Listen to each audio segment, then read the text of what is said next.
So I told him that, dude, please be a little sophisticated, behave yourself. So what did he say? He just said sorry, yeah. He's very sweet otherwise. Yeah. Oh my god, once she stops to talk, I will give her this nutrition advice. Hi everyone, my name is Manisha Mehta and I'm your own clinical dietitian and sports nutritionist, and you are on my channel Re-Nourish with Manisha. I am trying here to make fitness easy for foodies. Let's begin with some facts. Do you know that there is approximately 1 liter of gas which is excreted through our body every single day in the form of farts, which can be dangerous for other people around us to varying degrees, and the reasons why it can be harmless to obnoxious is what we are going to talk. So there are majorly two reasons why we have gas. One, the air that we swallow during the eating gets trapped in our body, and that can be released in the form of either burp or a fart. And second reason is that we have many microorganisms in our body. Yes, just like coronavirus, although it is very dangerous for us, but there are very harmless to mildly dangerous organisms also which live on and in us. In fact, a fun fact, we have more cells of microorganisms in our body than our own cells. So we are more of a bacteria than we are a human being. But yeah, that's how it is. In fact, if we weigh all of these microorganisms, we have somewhere between 1.5 to 2.5 kgs of microorganisms in our body. However, the ones which we are talking about in this video live in our digestive system. So when we digest the food, if you remember the digestive system, when the food reaches the large intestine, that's where our major microorganism party is happening. And all of these microorganisms can also be divided into two sections. One is the good microorganisms, which actually digest the food for us, which make vitamins for us, and which make the most out of whatever we have eaten in the form of absorbing all the nutrition which is there.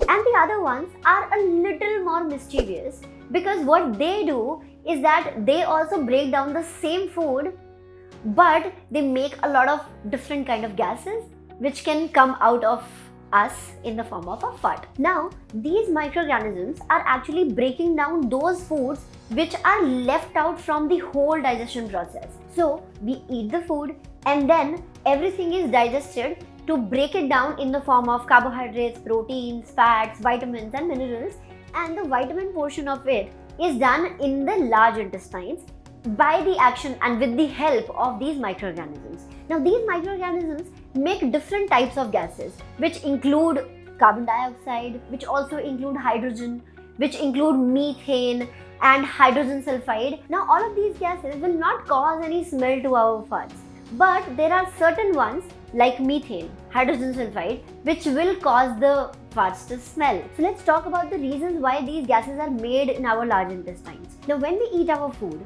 for some reason, if some semi-digested and not properly digested food reaches the large intestines, there is going to be a party of these microorganisms in our gut.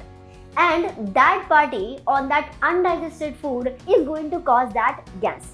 So the normal process is that almost completely digested food will reach the large intestine. There, the large intestine and the good bacteria which are there in the large intestine will do their job and absorb all the good quality vitamins and electrolytes and water from the left out food. However, if there is any wrong food reaching there which is not supposed to be there, like for example, when food ferments and if it has a lot of protein because maybe it is not digested in the small intestine properly, so if that protein putrefies in the large intestine, which means breaks down in the absence of oxygen, then it causes the gas to smell. Otherwise, there are other reasons also, like for example, if you are lactose intolerant, so you cannot digest milk, so the lactose of milk, which is a sugar, is also not going to be digested in our stomach and in our small intestines, and that will also cause gas to happen in the large intestines. Similarly, if we eat too much of sulfur containing proteins which are there in majorly animal proteins like meat, chicken, eggs, then also it can cause some people gas. Now, if you want to figure out which are the things which are causing you tremendous gas, then I would suggest that you take a note, make a food diary maybe, and then see the observations of your digestion which you have on a particular day after eating a particular food. Now, that being said, let's discuss the solutions to that excess of gas and that excess of smell and that excess of discomfort. The first solution is that you understand the concept of pre and probiotics. Now, what are they? Now, probiotics are the foods which are going to give your microorganisms a reason to party, but in a healthy way. And prebiotics are actually a lot of healthy bacteria which you can take from outside, so that your healthy bacteria team is a little stronger than the bad bacteria team. Now, the foods that you can have in these two categories are listed here. So if you want, you can take a screenshot of this and keep it with yourself, or if you want to help me out by spreading this message to everyone, then you can take a screenshot of this and share it on your social media, and I would love to reshare your help that you're doing to me. Now, there is another smart thing that you can do. You can mix your pre and probiotics together to make a healthy party along with some new members to that healthy party in your gut. And how can you do that? The vegetables with fibers are probiotics, and curd is a prebiotic because it has a lot of healthy bacteria. So if you make a vegetable raita for yourself and add it to your meals, it is not only going to make your digestion easier, but also relieve you from gas.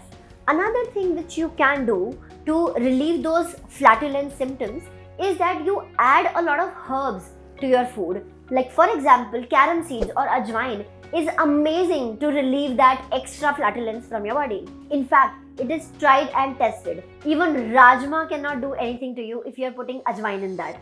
Another herb is hing, which you can add to your meals. In fact, that makes me think we are becoming so modern that we are going away from all these herbs. But otherwise, all our grandmothers, our mothers in fact, have never made any food without that. Have they? I don't think so. Now, there is another thing which I think everybody dreads when it comes to flatulence, and that is red kidney beans or rajma. I think everybody has a problem with that.